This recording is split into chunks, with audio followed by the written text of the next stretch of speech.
to welcome everyone. I'm really excited to see your faces. Some of you I have met, and some of you I'm seeing for the first time here on Zoom. My name is Karen Levin. I'm the Director of Zeroing In on Math at EdVestors. We've had the privilege of working with your schools now for the past few years, either in our blended learning cohort or our deeper learning cohort.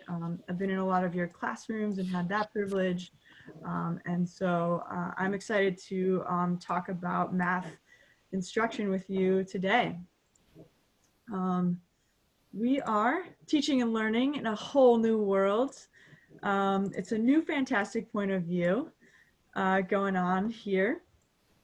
And so I want to share a little bit about who is here in our Zoom room today. So we have me, my colleagues, Kayla and Aaliyah, who are our school-based staff, and the three of us are going to be sharing a little bit about our lessons learned and some preparation for this school year today. And then we have our EdVestors support staff, Shay, Emily, and Janet, who you may receive emails from EdVestors, and we always appreciate their hard work. They kind of make everything run really well behind the scenes. We have a couple of different schools here today, so I'm excited to get a little cross-school collaboration around math instruction. Here's our agenda. We're going to be focused on some visioning, like what does it mean to do math in this new world? We're going to share some lessons learned. And then we're going to have a few breaks built in. The second kind of the meat of today is how are we going to use our blended learning tool as formative assessment, and how we're going to use probes as formative assessment. And our last bit will be around family and community engagement in math. So I'm going to start out with what's called a chat blast, and we're going to do a where's the math version of that. So I'm going to show this photo, and you're going to type one thing to the chat without pressing send. So don't press send yet, but in this photo, where do you see the math? You're going to type it into the chat. Do not press send yet.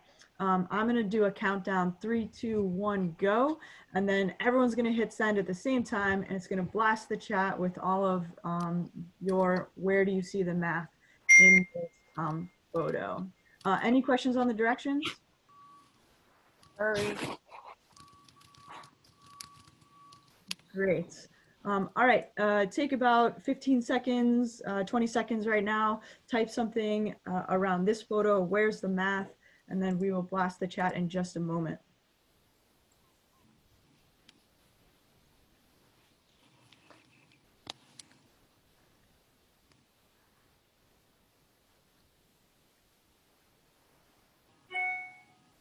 All right, 5 seconds. All right, chat blast in 3, 2, 1, go. All right, how many more stops? The tiles on the wall, the time. You can find the difference between the two trains. Speed of the train, do they drive at a constant rate? Map of the stations, the distance between those points. Awesome. Very cool. All right. We're going to do one more chat blast with one more where's the math. Get ready, type them into the chat, but don't press send yet, please.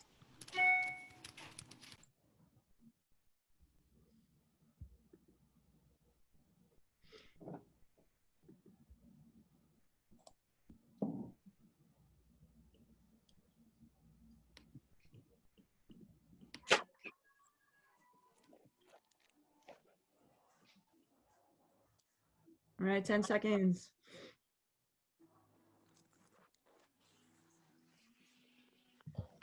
All right, chat blast in 3, 2, 1, go.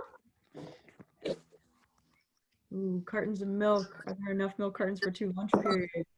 Measurement conversions, milk stats according to flavor. Interesting, love it.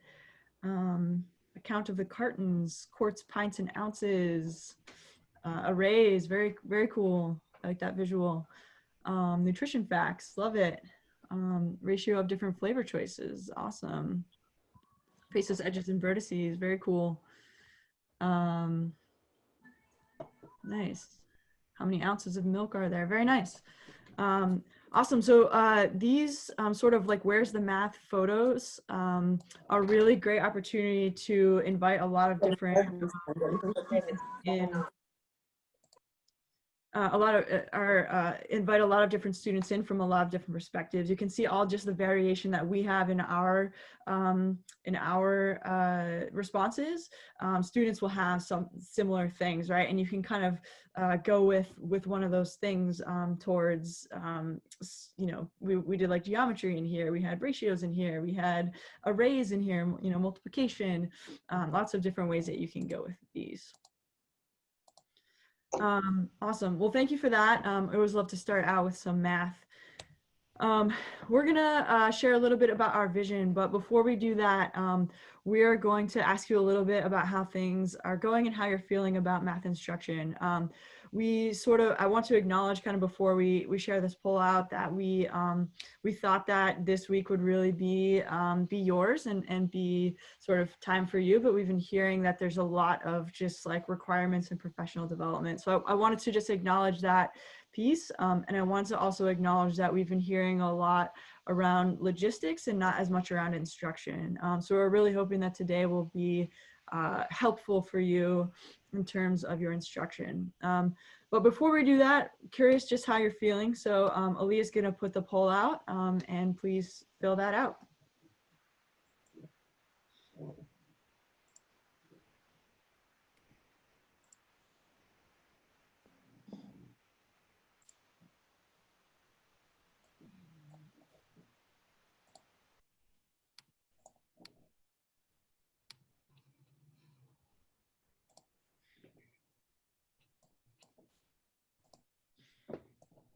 All right, we've got 83% of votes, 90% of votes. Give everyone 10 more seconds.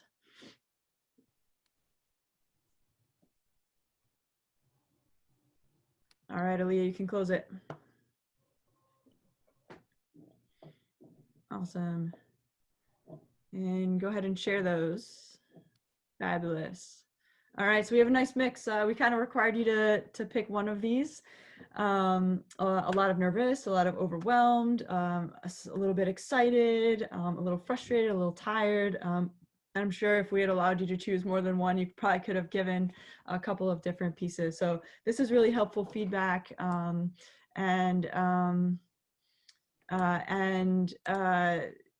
Yeah, I mean, I think I just want to acknowledge that these are all definitely feelings that we've been hearing from teachers a lot, and that and yeah, it's just helpful to kind of know where you all are at. All right, I'm gonna continue kind of pushing on. Hopefully by the end of today, we can feel a little bit more excited to jump into. Erin, there was one quick question on just like logistics of how do you do a poll on Okay. Zoom. So if you could just share. I'm happy. I can put in directions in the chat if that would be helpful, Adam and Carla. Yeah, absolutely. Thanks, Aaliyah. Awesome. So Kayla, Aaliyah, and I, as well as a small group of math fellows, have been looking at like what does the research say, like what are the leaders in math saying about math instruction. So I'm going to share just a general overview in the sheet that Kayla put in the chat earlier. Kayla, if you could also put that back just one more time. In the math visioning section 1, the links to all these are there. We're not going to go into them right now, but I did want to share like the big ideas that we've been hearing from the National Council of Teachers of Mathematics. That's the first one that I'm going to talk about. That's here. The first thing is that they're recommending is to really use a strengths-based vision. So thinking it's very easy to say, oh my gosh, students have lost so much over the summer. There's so many gaps, and to really spiral down into all these negative pieces. But we really want to come from a strengths-based perspective. Students did learn things during this time period, and we're going to want to try to tap into that using a strengths-based lens. The second thing that the National Council of Teachers of Mathematics is really saying is to avoid large diagnostics at the beginning of the year. I know my tendency would be, I need to know where my students are at immediately. I need to figure out exactly what they missed. And I want to give them this huge beginning of year test to figure all that out. All the research, National Council of Teacher Mathematics and many other organizations are saying that's not going to be a helpful piece this year. So we're going to try to avoid those beginning of year diagnostics. And we're really going to go into later of, well, what should you do instead? Because we're used to giving beginning of year diagnostics, especially for EdVestors. In the past, we've asked you to complete the STAR math assessment at the beginning of the year. We're not asking you to do that this year as a result of this research and these recommendations. The next two are the New Teacher Project and Council for Great City Schools. Both of these are really focused on making sure that you provide grade level work to your students. Even though students, let's say I'm a 5th grade teacher, even though my students had 3 months of remote last spring in 4th grade, I still need to give them that 5th grade material.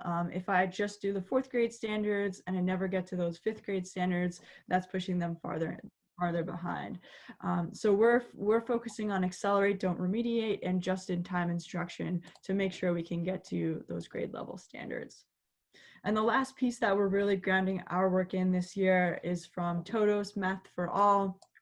Again, these links are in your the Google Doc, and they produced an article called "The Movement to Prioritize Anti-Racist Mathematics: Planning for This in Every School Year." And they really just acknowledge that math is not devoid of racism.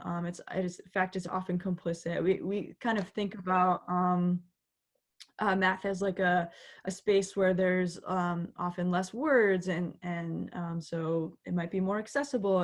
And these sorts of things. But in connection with what you all are working on really hard at BPS, we must be explicitly anti-racist in math as well. The article is quite good. I recommend it. It's a very good and important read for that. And it's very much informing our work here at EdVestors. So the beginning of the year is going to be really important. So we're going to want to keep these things in mind: the strengths-based, not doing a huge beginning of year assessment, accelerate, don't remediate, and anti-racist mathematics. We want to make clear to our students that it's their well-being and sense of belonging, and that's our top priority. So our vision here at EdVestors, as I just mentioned, is leading and teaching with a racial equity lens, strengths-based formative assessment, and meaningful family engagement. This is really tied to the Boston Public Schools holistic domains. Today, we're going to talk about the top 3 around relationships, family collaboration, and assessment practices. And then throughout the year, we'll do the bottom 3. And again, this is connected to our visioning, where today we'll do the top 2, and tomorrow, throughout the year, we'll do the bottom 1. For those of you in our cohort this year, this is a lot of text, but don't get bogged down. I'm going to kind of give you the highlights here. In the past, for our deeper learning schools, we've been doing one-on-one coaching in your classrooms, talking with you about math instruction. This year, we're really focusing on bringing things up a level. We physically are not going to be allowed to be in schools, so the one-on-one coaching was not possible for logistical reasons, but we also thought it's really important to think about team supports in school and leader supports this year. That might look like me or Kayla or Aaliyah co-planning a common planning time with a teacher leader at your school, or co-planning a professional development led by someone at your school. Schools will also have the opportunity to have a blended learning coach that would receive support from Aaliyah to support your tech product, whether that's iReady or STMath or Freckle or whatever tech product you have. Aaliyah is running that group to collaborate across all of our schools and support our schools in that. And even though we won't be in your classrooms or in your buildings physically doing learning walks or coaching sessions or whatever, you can still email us. We're still here, happy to respond to things and make sure that we're here for you around math instruction. And I'm going to turn it over to Kayla. Hi, good morning, everyone. I just want to transition here.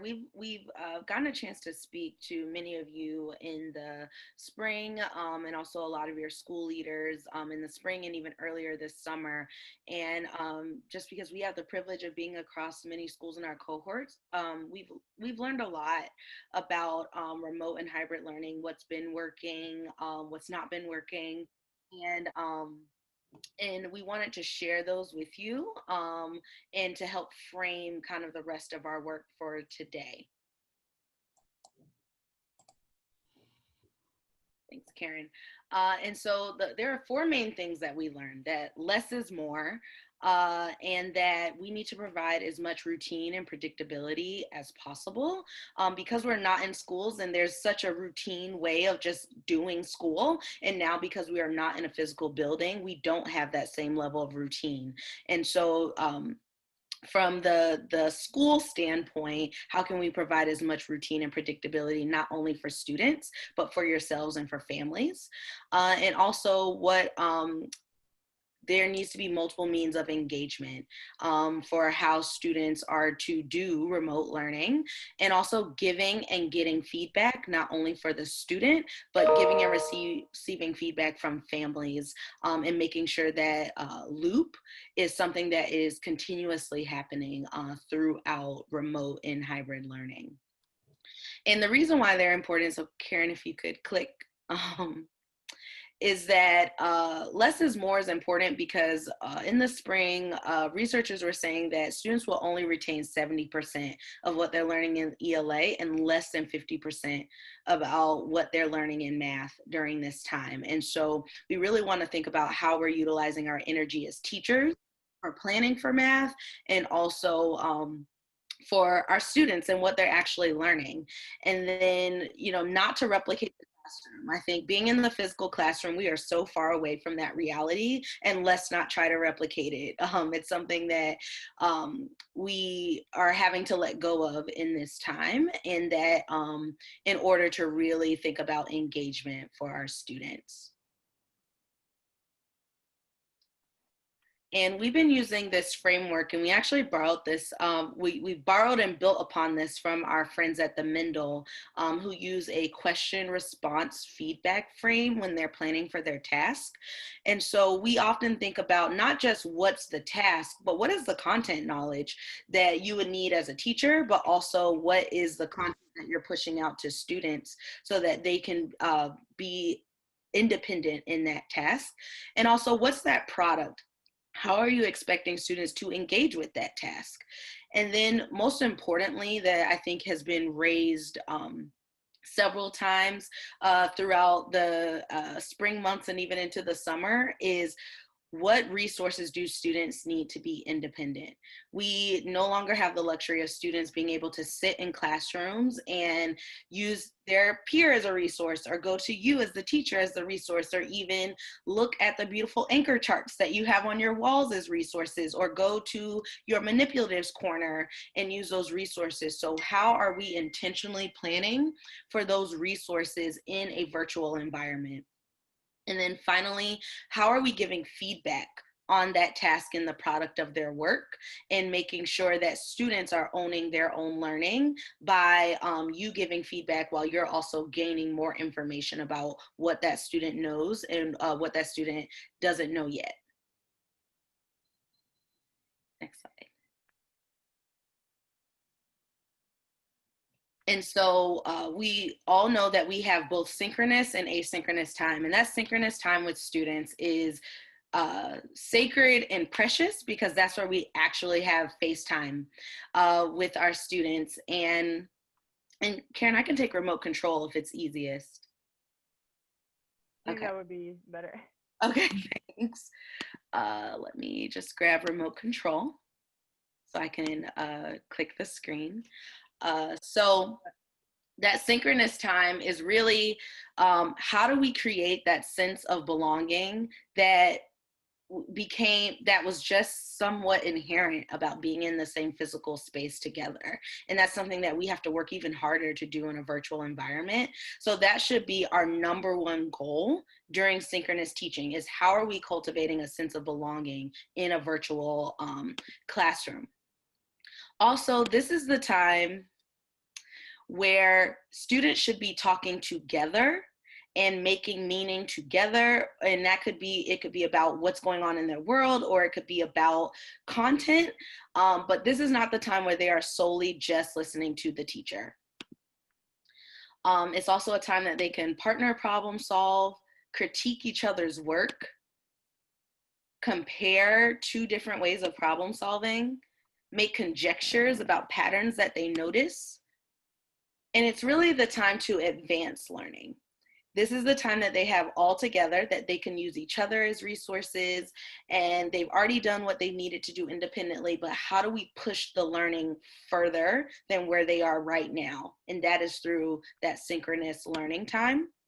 It is not the time to directly teach or do direct teaching or to show and tell.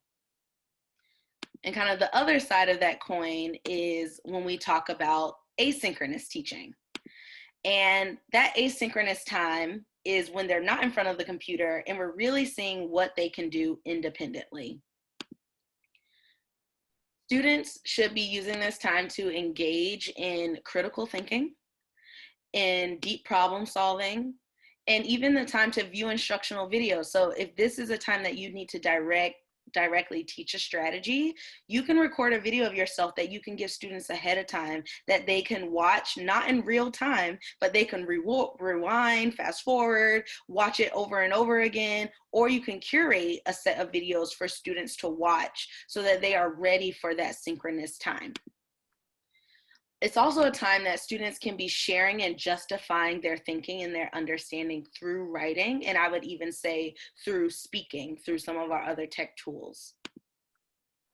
And it's also the time that they can prepare for whole group instruction. So you might give them a task that they are set to complete independently, and they're getting their explanation ready, whether it's verbally or in writing, but it's their time to prepare for that group instruction or that synchronous time. And also we have other tech tools that give skills practice. These are like your reflex, or maybe even your freckle, where you are getting just skills practice on a specific standard. This is also the time that you're using, or even some people give worksheets around a specific standard. Like this is the time that you're giving those things during that asynchronous time.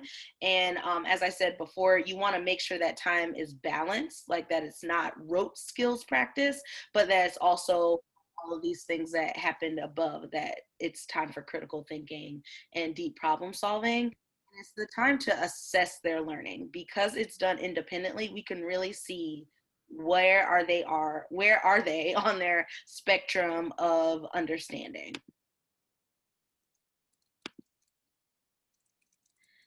These are a few tools that we've heard from you all, or that we use in our own practice that have been helpful for asynchronous and synchronous time. And on that document that's been shared in the chat multiple times, this chart is on there, so don't feel like you need to write everything down before we go to the next slide.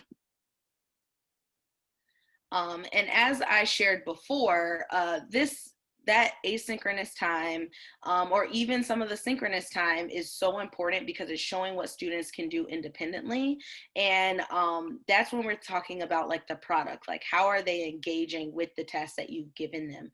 And as we said, students don't have the privilege of having all of the resources that were available to them in a physical classroom. So how can we create those in a virtual environment? And before we get in that, we actually want to do a triad share where we can hear from you all of what did you observe that was successful about students working independently in the spring, and what was a challenge about getting students to work independently. So in a few seconds, we're going to send you off to breakout rooms to do a triad share. And those 2 questions are, what did you notice that was successful about students working independently, or something that you did to make that successful? Or what has been a challenge or a persistent challenge that you've had about getting students to engage independently? Welcome back, everyone. I hope those were some fruitful conversations. I know mine was definitely quite interesting.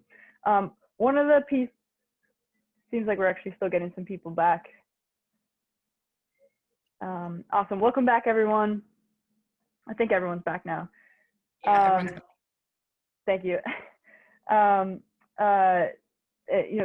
Those were fruitful conversations, at least in the group I had the privilege to sit in on. So one of the things that I do know from being in a lot of your classrooms is that you have a lot of really great resources for students and a lot of things for students to like physically play with, whether it's base 10 blocks or number lines or hundreds charts or whatever. But in like Zoomland and in all that, we don't necessarily like have those. So we're going to share a virtual scavenger hunt with you all. And the virtual scavenger hunt is on the sheet that we've been sharing in the chat. We'll share it one more time for those of you that just logged on. And what you're gonna do is that scavenger hunt, you're gonna have like 10 minutes or so to go through these virtual math manipulatives. And basically, let me share my screen again. This is like an interactive PowerPoint slide. And so you'll be able to click on all of these links. There's, I believe, 4 or 5 different mini scavenger hunts in there. And you're gonna have time for maybe 1 or 2. So if you're a teacher and you love number lines, make sure to go to number lines first. And then if you also wanna, explore the hundreds chart one, go to the hundreds chart one next and explore that. There are recommended things to do in each scavenger hunt. It has you creating different things just so you can learn the features of each of the different pieces. But feel free to play beyond that. The whole point of this is to get used to the interfaces of the different pieces and to show you a couple of different virtual math manipulatives that you might be able to share with your students. Questions on the directions before we send you back into breakout room?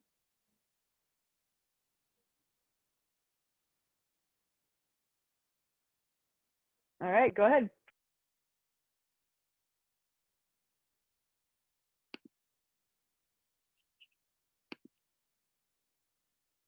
Awesome. I can't quite see the screen, so I can't tell if everyone's back or not. But I'm going to go ahead and move forward. So this next section, we're going to focus on formative assessment. And even when I say that word, and when we often say assessment in education circles, we have a mix of emotions. Sometimes it's this, or this, or this, or this. I think I've shared all 4 sometimes when I hear those words. And the truth is we really need to reclaim formative assessment and what it means for us as educators. And the reason why formative assessment is so important because it really is a racial equity issue. And many of you have read Culturally Responsive Teaching in the Brain, but Zaretta Hammond talks very deeply about the importance of formative assessment and building a learning partnership with students. And it becomes a racial equity issue because it centers teachers as learners. Like they're not the masters of all knowledge, and it reimagines that age-old teacher to student dynamic. It also combats this simplistic view of right and wrong, and it captures the complexity of the spectrum of student thinking. I've heard, and sometimes I've even said like, oh, my students don't understand place value, when that is not the truth. They may not understand something about place value, but it doesn't mean they don't understand place value. So formative assessment allows us, or it pushes on this idea that either something is right or it's wrong, that it's black and white, either or. Also, formative assessment really driven by student input and the strengths that they bring from their lived experiences and their existing schema.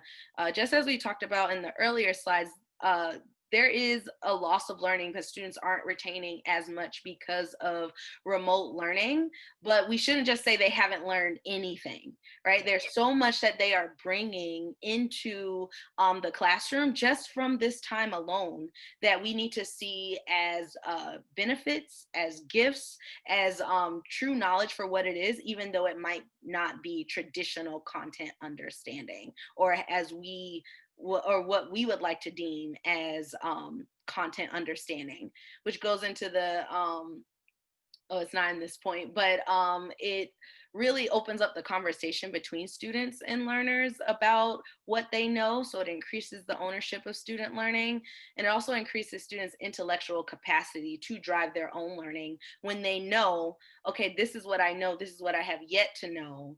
And so I've owned already, and I know where I need to go and what is in my control. And here it's like when we choose to not use formative assessment because it truly is a choice, we are opening up the door to many other things. And we're opening up the door to make assumptions about what students know and what they don't know based on high stakes assessment, or even more dangerous is our lone observation. And that the reason why that's dangerous is because we're subject to our own implicit bias of what we deem as important learning or what is right learning. And so that always goes through a filter of our own position and who we are as people. And so therefore we're subjecting students to our own microaggressions and the stereotype threat that very much exists in traditional classrooms and in our school systems. And then it also neglects that opportunity, as Zaretta Hammond puts it, to build that learning partnership. And we need that so that we can better understand students, and also that we can build that trust between teacher and student, so they see us as a partner in learning, not like the teller of all knowledge and understanding.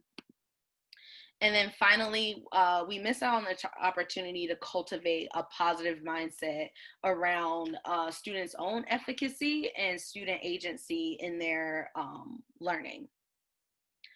So this summer, we've read lots of things, and this brief that we came across just highlighted 5 keys to formative assessment. And this first one is about, when we clarify and we share what those goals are for learning, that criteria of success for a learner. So, we might say a student, is struggling with a 3rd grade standard of numbers base 10, but there's so many other foundational knowledge that goes into that standard, or some prerequisite learning, and they might be stuck at some point in that. And so when we have made that clear for students what those benchmarks are to being proficient at a standard or successful or showing mastery, then we are not only clear with ourselves as teachers, but transparent with the students so that they can better drive their learning. Also, formative assessment allows us to look at other means of learning about what students know through class discussions, questions, tasks that really elicit student evidence, not just if a student got something correct or incorrect. It also gives us the chance to sit down with a student and provide feedback that's going to move their learning forward, not just call out what they don't know yet. And also it can activate students as owners of their own learning and activate students as resources to each other in their learning. And like I've mentioned before earlier in this time together, is we don't have the privilege of being in a classroom and kind of standing over a student's shoulder and, seeing like this girl with the yellow beret, she's like making a face. Like, we're usually able to see that in a classroom about how a student is feeling, what they're scribbling out on their paper, what they've tried the first time, what they've done the next time. But we don't have that privilege now. And so we have to take that into account, and we have to learn how to look differently and look more deeply about what students know and what they have yet to know. And one way of doing that is using what we call probes as formative assessment. And what we're about to explore, they come from this book called Uncovering Student Thinking About Mathematics, and it comes in grade bands K through 2, 3 through 5, and 6 through 8. And we're actually going to give you some time to explore some probes right now for your specific grade level. And you're going to go in breakout rooms, but before we go in breakout rooms, I want to give you kind of clear instructions about what the flow will look like. So in that document that we've shared over and over again, I believe it's on page 6, are the list of probes from K all the way to 8th grade. And we gave you 3 examples pulled directly from those books. But we want, when you go into breakout rooms, we want to give you at least, it says 15 here, but we want to give you at least 10 minutes to individually explore those probes. So you can take yourself off camera and just dive into those probes when you first go into breakout rooms. Just have someone keep time in your breakout rooms. And then after you've had that time to individually explore and look at those probes, and it's not just the probe that the student will do, it also has the teacher supports and the things that teachers should be thinking about.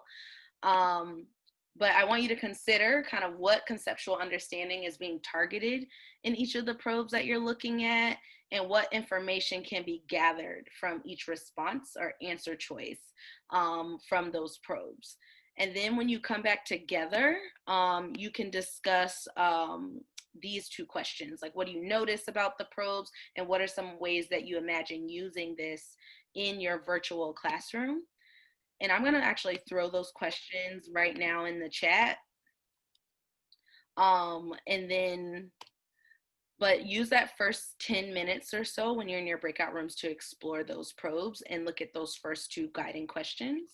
And then we'll send you a ping to look at those, discuss those group questions together. Any questions before we go off? All right, here's the link again for you. And go explore.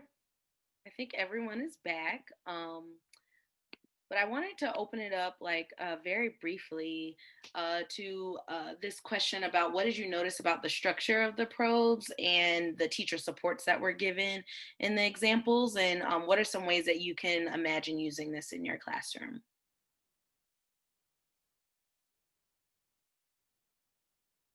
And you can either write in the chat, I know we have a rather large group today, or you can take yourself off mute and share. Our group was talking about how, particularly given the research presented at the start about not doing more traditional diagnostic assessments and bigger baseline assessments, using this as sort of touch points with the kids and getting information with them, and using some synchronous time and having even like 5-minute, 10-minute chats with the kids and seeing what we can learn, and then sort of using that information to group kids would be a lot more helpful. Thanks for sharing.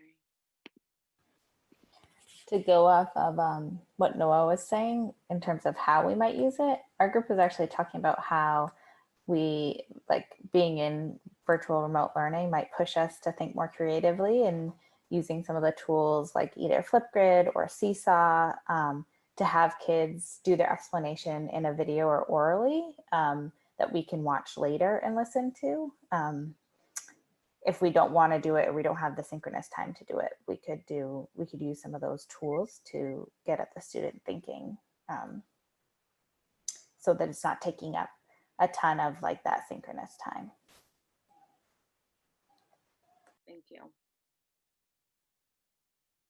And I see in the chat, like using each other as resources to share their thinking after they've used one of the probes or done one of the probes. And I see Stephen talked about how card sorts are really powerful. And we talked about that in the kindergarten group as well, about sorting triangles. Anything else?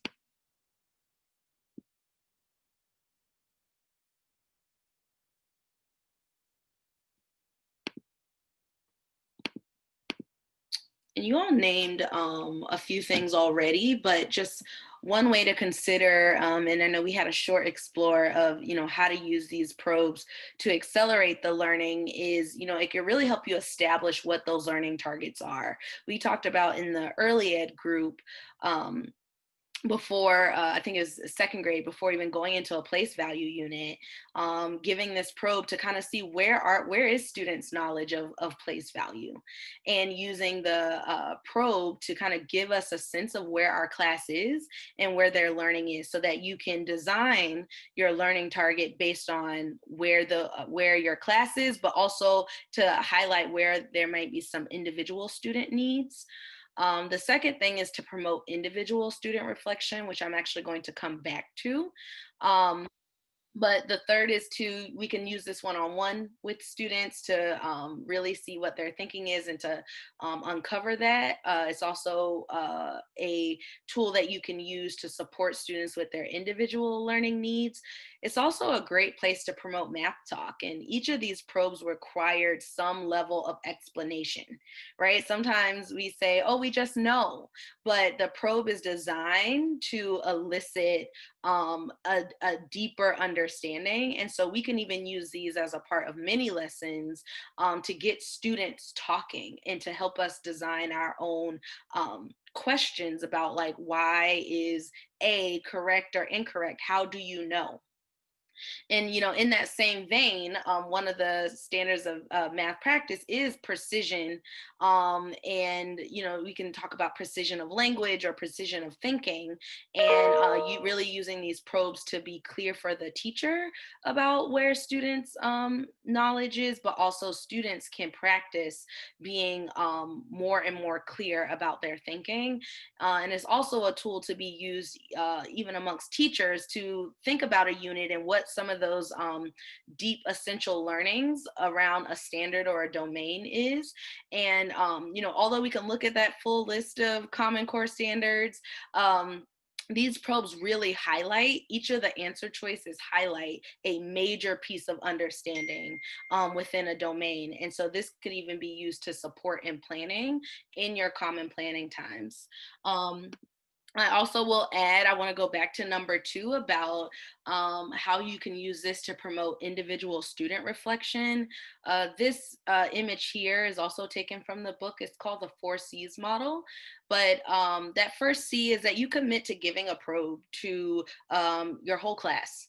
And then after looking to see, what students did with it, you then give both correct and incorrect answers back to students. And you use that to create questions, compare thinking, but have students have that opportunity to confront their understandings, and you can use their work as a part of your own instruction. And then give them an opportunity to get that probe back, right? Their initial work, so that they can clarify, refine, or revise their thinking. And then you can give them something. A lot of the probes had what we call variations, or it had another example that was very similar to the first probe. So you can see how they're transferring their understanding to a new problem that's asking about the same domain. And so this example here really shows that, like, cycle of where you can really have students drive their own learning, while also the teacher is using authentic student work to guide and plan for instruction. And just for the sake of time, I'm actually going to skim very quickly over these slides. Zaretta Hammond also talks about wise feedback, and we often feel like when we have to do something constructive, we have to give something positive. And that is not wise feedback. Wise feedback is really about communicating high expectations to students and knowing that they can reach them. And even when we give a probe and they go through that cycle of inquiry, it's really important that we are making sure that our feedback is wise, as explicitly holding them to a high standard of thinking, while also being clear that you're a partner in their work and you're not penalizing them or being punitive in your approach about what they know or don't know. We've actually arrived at a break, and so you can use this in 10 minutes to take a personal break, and we'll be back at 10:40.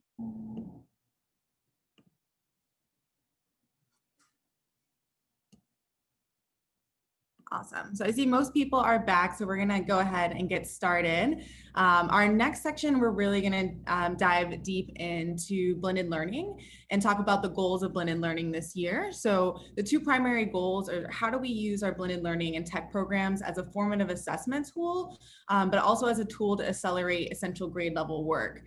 So the definition of blended learning has definitely evolved over the last 5-6 years. We might have used to think of blended learning as just using tech programs in our classroom, but now blended learning is really everything that we do, especially in our remote learning environment that we're currently experiencing. So it's online and traditional face-to-face, it's hybrid, it's synchronous, it's asynchronous, it's all of the above.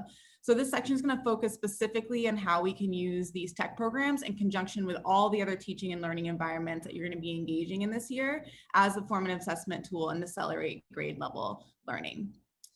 So some key differences with this year. So most programs have large diagnostics at the beginning of the year that auto-assign learning sequences to students throughout the entire year. And we've often used those to either bucket students or maybe taken those learning sequences and auto-assign lessons to be used in remediation blocks or intervention blocks. But really what we're encouraging this year is to use the data from the blended learning assessments to strategically assign work and purposely sequence work that all leads to grade level understanding. So really relying less on the auto-assigning assignments through the blended learning tech tools, but using strategic assignment and purposeful sequence to accelerate grade level understanding. And then also really focusing on using the data to highlight student strengths and understandings and how to build upon those. Okay. So we've gotten a lot of questions. Hold on, my computer's dying. We've gotten a lot of questions on the costs and benefits of diagnostics and whether or not we should do diagnostic assessments with students at the beginning of the year. So Karen touched on this a little bit before, but I did want to go over this in more detail. So we're really asking teachers to weigh the costs and benefits. So the cost, we know that time is of the essence, particularly now. Time should be prioritized building relationships with students and doing engaging math tasks that lead to that grade level understanding. So most diagnostics take 45 to an hour and a half. So really think about what else you could be doing with that time. Also consider assessment fatigue. Many students are having assessments in other classes, not just math. So what other assessments are they engaging in at the beginning of the year?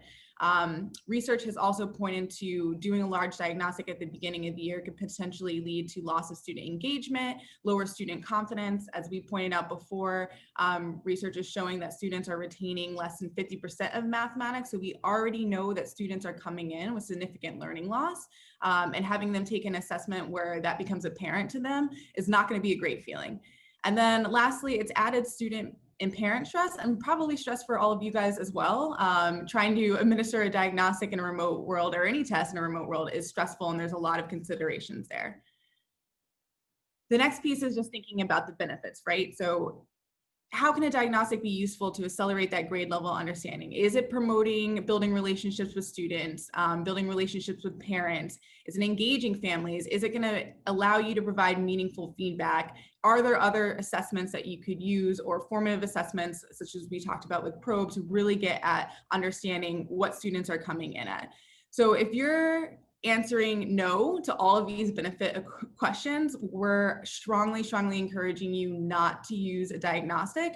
And instead, most of the program from last year already has that data. So utilize the data from students in their blended learning tech tools from last year, or utilize the smaller formative assessments that are built into each of your data programs in the tech tools. So this next piece, I just want to point out that actually all of the tech tools, the larger diagnostics, are optional. So even iReady, you can bypass that big placement test at the beginning of the year. MobyMax is optional. Freckle has the smaller pre-test within each domain. So really thinking about how you can strategically assign those shorter objective-based assessments versus that larger one. And if you do choose to do a larger diagnostic, please reach out to me. We have a ton of resources on how to do that effectively, including thinking about the learning environment at home and communication with parents. Oh yeah, can I stop you right here? Because we had quite a few just comments in the chat. So I maybe just want to give a moment, like we had some questions about like, oh, do we have to do that, like the iReady one at the beginning, etc. And I just want to give a minute if anyone wants to ask a question here to Aaliyah to explain a little bit more or wonderings around that. Thank you, Karen. I didn't see the chat. I had the chat closed. So Maggie, I see your question. There is an option to skip the iReady diagnostic. So that would be a conversation. If it's your whole school is requiring that, I would talk to your school leader. You do not have to do the iReady diagnostic. You can utilize the data from last year. And I can also send you steps for how you might skip the diagnostic and just assign work without having to do that placement test.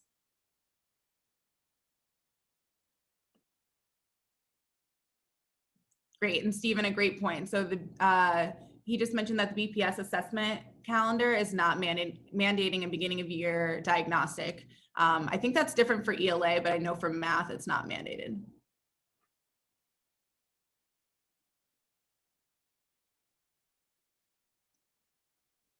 Awesome, and Karen, if you can continue to flag any questions that might come up in the chat, that'd be really helpful. And just to read, this is one of the reasons why we are not mandating STAR this year for any of our schools. So I just wanted to point that out as well. I'm not sure if all school leaders communicated that to teachers yet, but that is the reason why we're not mandating STAR.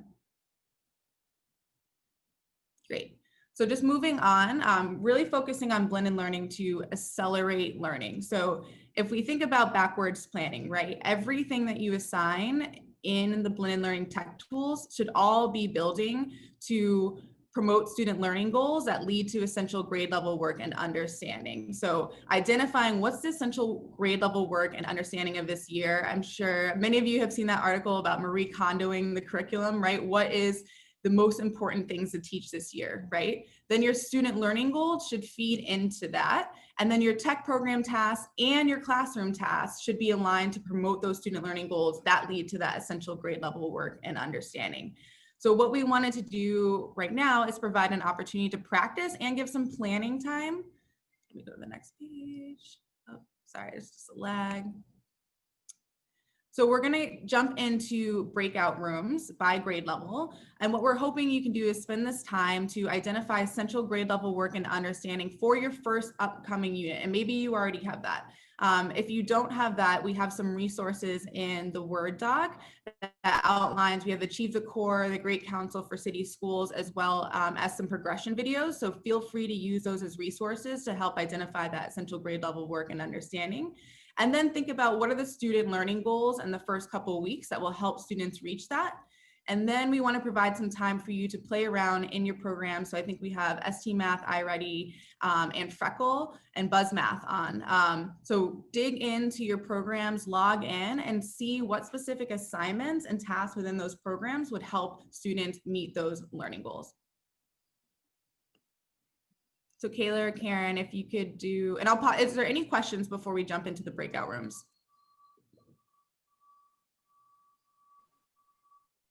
Leah, there is a question in the chat about whether those tools are available for everyone.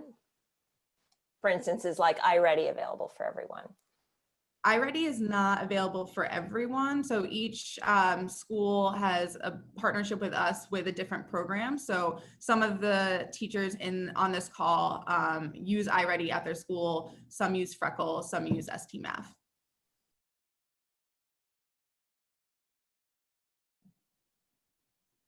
All right, welcome back, everyone. I hope that opportunity gave you just an opportunity to think a little bit more about essential grade level work coming up. It gave you an opportunity to explore your blended learning tech tools, maybe just talk through what Unit 1 is going to look like with grade level bands.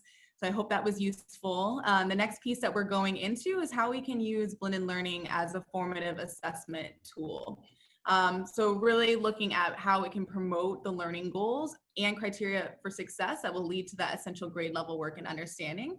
So assessments become formative when we adapt to student needs. So what we do with the blended learning data and the tech data that we receive is absolutely critical. Data from the tech programs provide evidence if students are meeting their learning goals, and the data should be used to inform your feedback as well as adjust and drive the learning targets for students. So you might have the same student learning goal in a classroom, but students might have different learning targets needed to reach that goal. So for our next practice opportunity, we're going to go into, going to the next slide. Leah, you have one question before we go into the learning targets example, because I know it's going to be a slight shift. The question in the chat is, how do we find the standard specific test on iReady if we're not giving the iReady assessment? Great question. Yomri, can I get back to you on that? I'm just writing it down and I will send you some resources for that. Yeah, sounds good. Great. And Yomri, can you just throw your email in the chat really quickly so I have that?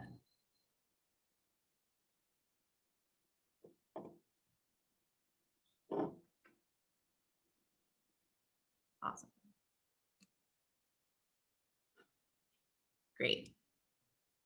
So for our next breakout session, we're just going to do a practice with the learning targets example. So this is a formative assessment question. I've seen similar questions to this in actually our blended learning tools. We're going to break out into breakout sessions and just look at this question. Think about the student responses here from the 4 different students, and what do you notice and wonder from each student? And then what current understandings and strengths can you tell from these responses? And then what misconceptions? So in the Google Doc, on page 8, there is this visual and these questions, because we're going to break out into breakout sessions, so you might not be able to see that. So definitely open up that doc, and I will re-put it in the chat for everyone. And these breakout sessions are going to be random, so we're going to have mixed grade levels. Let me know when to open them, Leah. You can open them. So at least from the conversation I had, I loved that really this question illuminated a lot of strengths that students had, and a lot of the statements I heard were all about what the student does know. And then we went into misconceptions, which is exactly the point we're trying to reiterate, right? This question illuminates a lot about student misunderstandings. We know that all students understand how to identify 1/4 of a shape from an equally partitioned diagram, right? Because all students answered A. So building upon that strength, like thinking about the misconceptions that each student have. So student 3 and student 1 who didn't select B may think that 1/4 of B is not shaded, because they may think that the shaded parts have to be adjoining, right? Student 3 who answered that 1/4 of C is shaded is walking in with that understanding of how to identify 1/4 from an equally partitioned shape, but may not understand that one region shaded out of 4 is not necessarily a quarter. It needs more practice identifying fractions and diagrams that are not equally partitioned. And I found diagram D kind of to be the most interesting, because we have 1/4 of the diagram is shaded, although the pieces are not all equal. So that for me as an educator, I would be thinking about like, how do I assign or adjust my tasks to really promote that understandings. So we hope this activity illuminated how you might have the same student learning goal in a classroom, right? But students might need different learning targets to reach that goal. Also, how formative assessments can be a tool to help you identify those learning targets, generate probes, and provide meaningful feedback for students. And furthermore, questions like these, where there's multiple right answers, allows you to highlight the strengths and current understandings of a student, not just what they don't know. And I just want to open it up. Did anyone have any other interesting thoughts or comments about this learning target activity?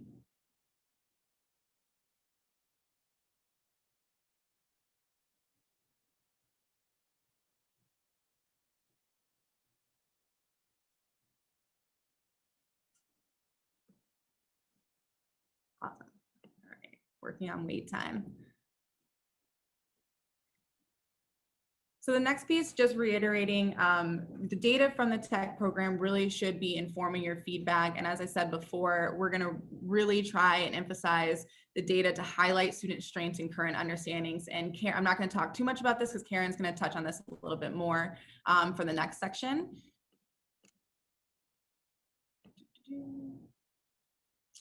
And our last piece for blended learning is really how can we use our tech programs to activate students as owners of their own learning. So engaging in a tech program already allows opportunities for students to engage in independent problem solving, reflection, goal setting, and self-monitoring of learning. And these are some of the strategies we've seen over the years to be really effective in promoting that ownership. So number one is communicating the learning goals with students and adults at home. There's a purpose to what they're doing on the blended learning tool and how that relates to their larger student learning goals in the classroom. And communicating that clearly with students is key to help driving engagement, but also ownership. We've seen a lot of great success with trackers for students to monitor and reflect on learning goals and learning targets. Note-taking and reflection sheets, talking explicitly with students on how to persevere or problem solve, because every tech tool is different. We had a great conversation on how ST Math takes a little bit more explicit modeling on like how do you persevere when you get stuck on a puzzle with Gigi versus other programs. So really modeling that and providing strategies for students to engage in around that. And then also data chats. So data chats we have found to be the most effective for increasing ownership. And so the next part is just going to talk a little bit more about data chats, but I also want to provide an opportunity for in the chat for you to list other strategies that you might have used that increase ownership while using a tech tool. So as I move on to the next section, please throw in the chat any other great strategies that you have used in the past.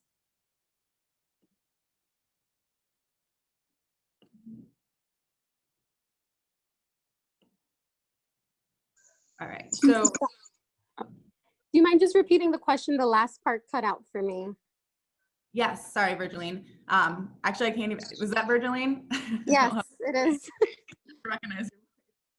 So if you have any other strategies that you used in the past that really help promote the ownership of learning, specifically for while students are on a tech tool, to just throw them in the chat. So we had talked about like just communicating learning goals using trackers, talking about perseverance and problem solving, note-taking, reflection sheets is some of those.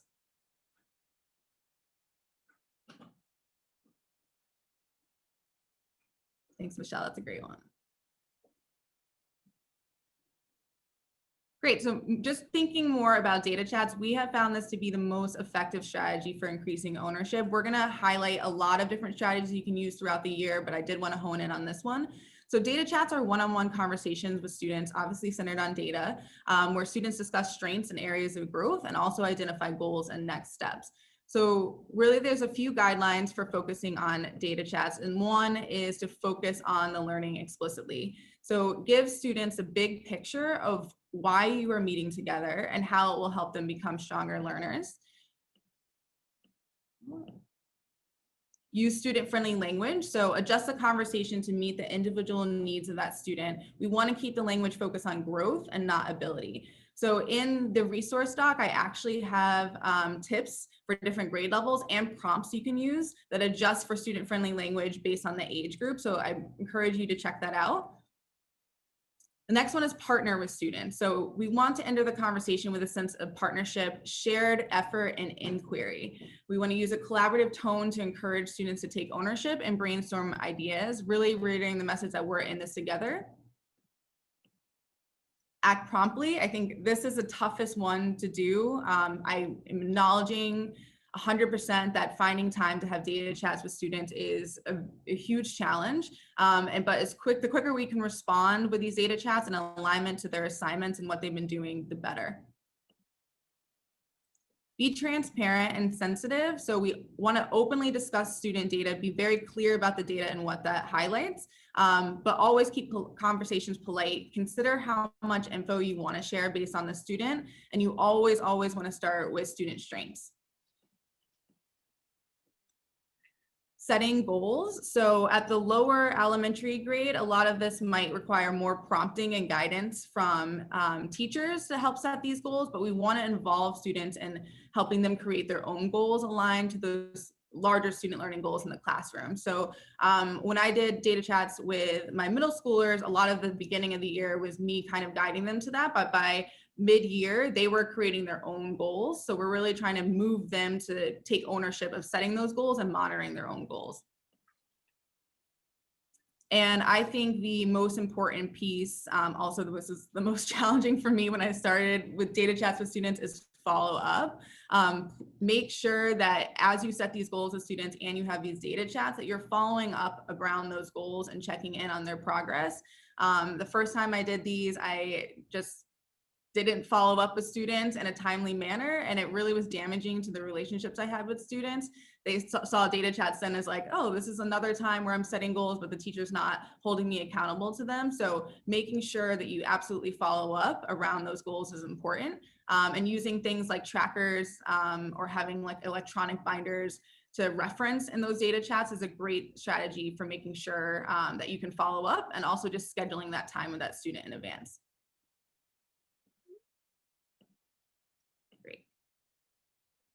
I'm not going to dig too much into this, but I do want to point out we had a teacher highlight. Last year, we released this blog. Some of you may have seen it, but how one teacher uses data chats to create community. I highly recommend that you read through this. It's linked in our resource guide. I got to visit this classroom and it was a huge honor.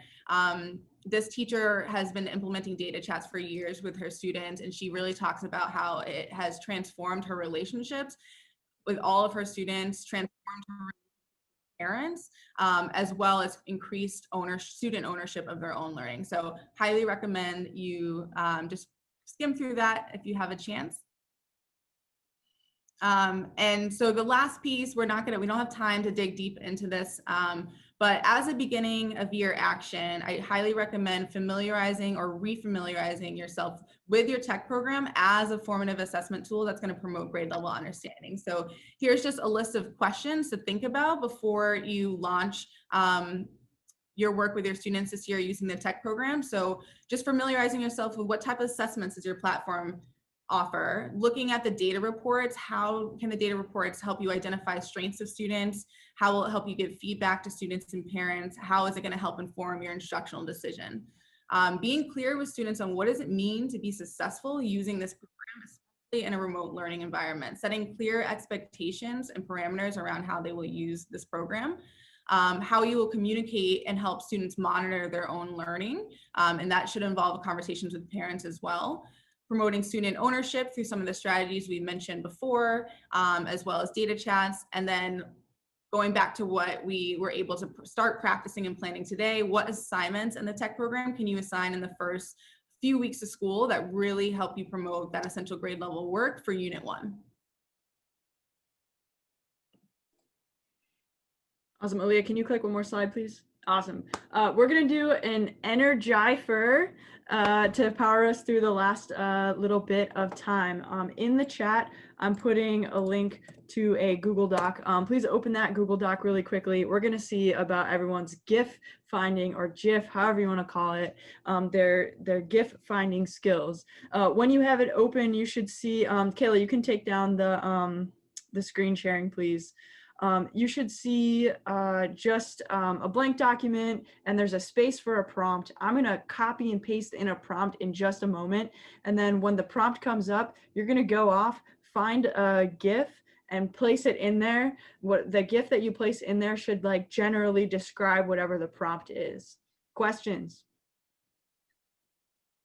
I can't wait to see who our GIF geniuses are. Nice work there.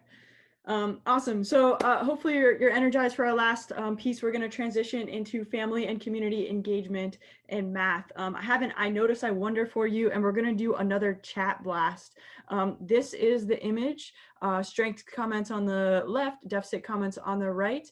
And then you're going to do one I notice or I wonder to put into the chat. Don't hit send yet.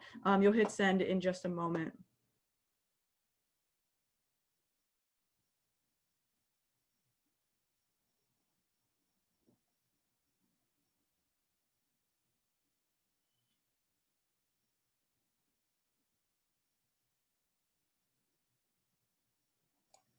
$15 seconds.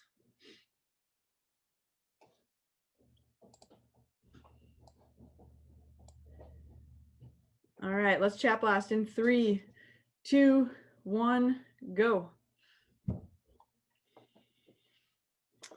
I wonder if the comments are from the parents or the kid or the students. 25 more comments, deficit comments than strengths. I wonder if the teacher's students like math. They outweigh it. Notice groups of 5, fewer strengths comments. There's a balanced, there isn't a balanced number of strengths and deficit. I wonder if this person had a bad day. Who is making these comments? Way more deficit than strengths. A lot of deficits marked. Fewer strengths. Good, nice work. That's really, really helpful. I do want to give you the context for this. So what this is about is that teachers were actually asked to describe the math strengths of several of the students who are experiencing challenges with learning math in their classrooms. The teachers were really unable to describe many. Then after that, the students' family members were asked the same question.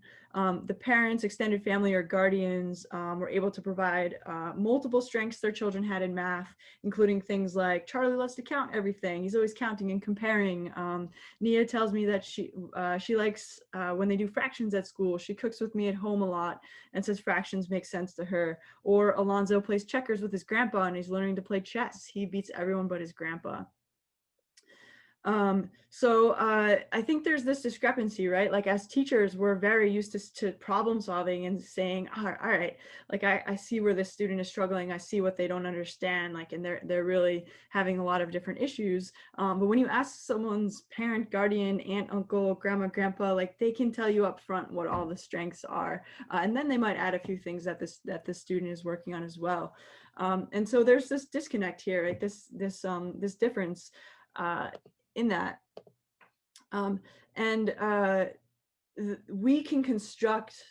We construct an image of our students, and sometimes the students will live up to that construction. So it's really important about how we construct those students. For any of you who have been in our professional development trainings, this is the Tale of Two Noras. If you've heard that one, if not, I would love to do that activity with you at another time. But this idea that a student might be able to have, if we construct them one way, they might have a really great positive math experience. If we construct them another way, they might not. And it's really important to think about how you're doing that.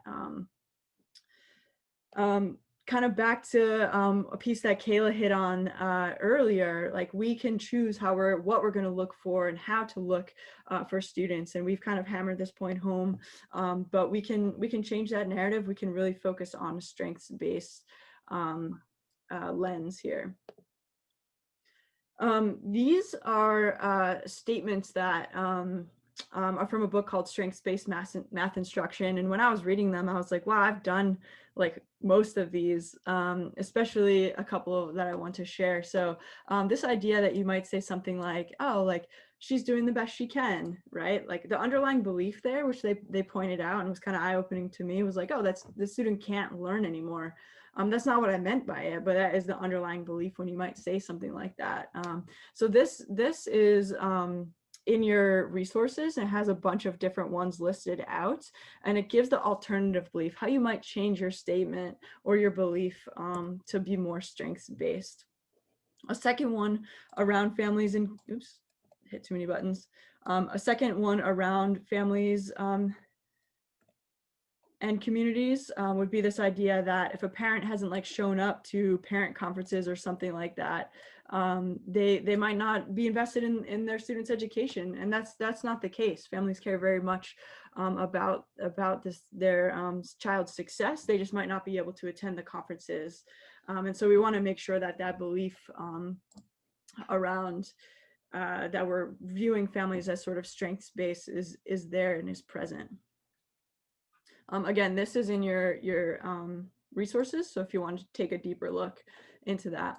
We're going to send you into breakout rooms in just a moment, and I want you to discuss when you get into your breakout rooms, what were the big ideas that you learned about family and community engagement from your experience in remote teaching in the spring and your work connecting with families in the fall. We'll put that into the chat in just a minute as well, but talk about your experiences. Look, what did you learn? What were some of the things that worked? What were some of the things that didn't? And then Kayla, go ahead and open up the breakout rooms. Thank you. Welcome back, everyone. I want to do a quick share out. What is one interesting thing that you heard a colleague say? an interesting thing you heard someone else share in your breakout room?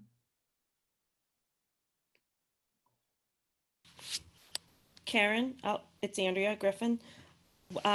Someone I was working with said she had to differentiate communication for families. So some families needed texts, calls, emails at various times, right before sessions or 2 hours before. So Thanks, that was Andrea. What else?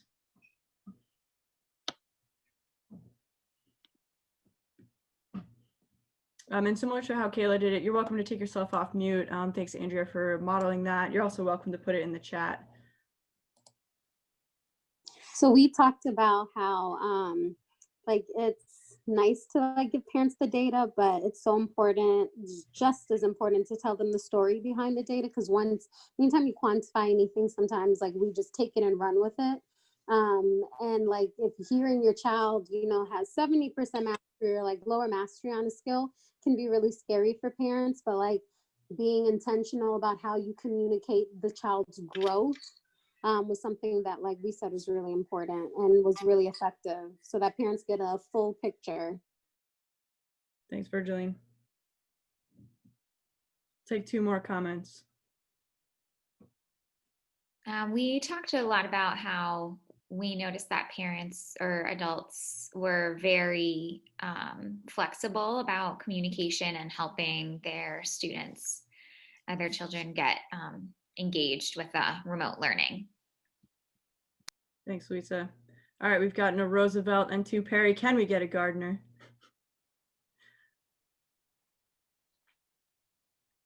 I mean, I was just struck by how much families were bombarded with communication during the spring and doing anything to avoid that in the fall. Thanks, Stephen. Really quickly, anyone who is a parent on the call have any wisdom to share?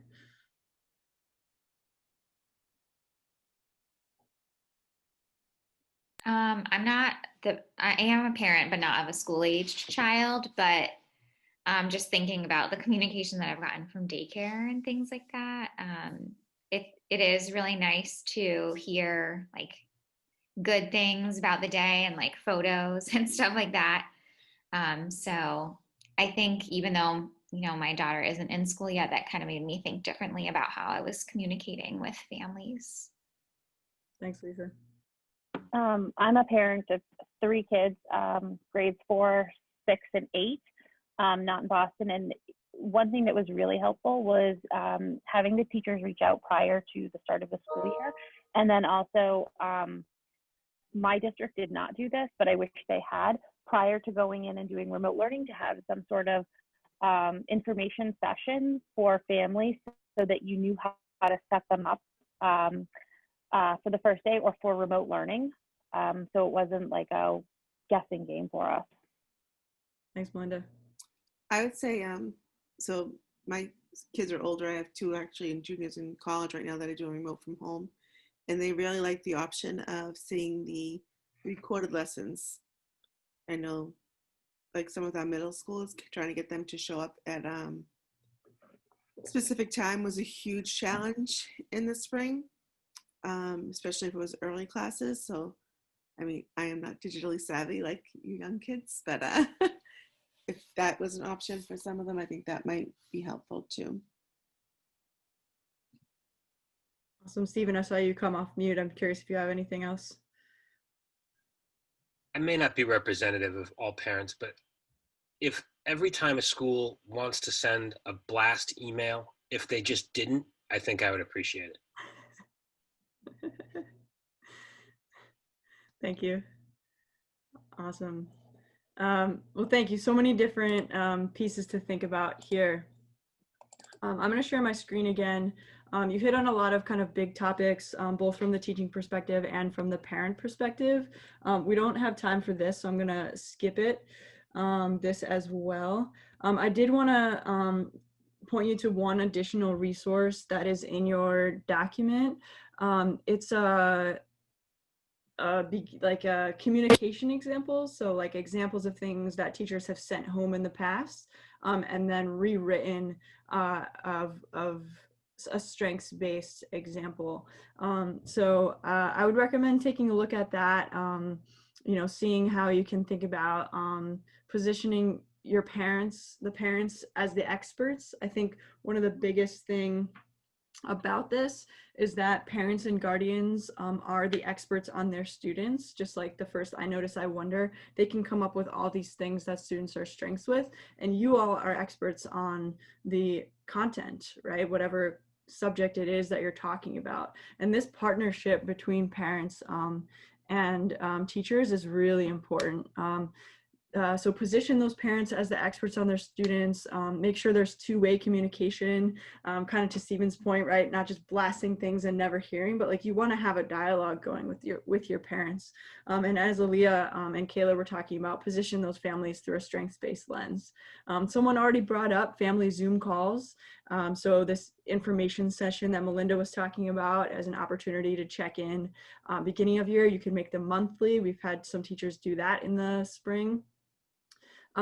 Keep communication simple and clear. Use one platform if possible.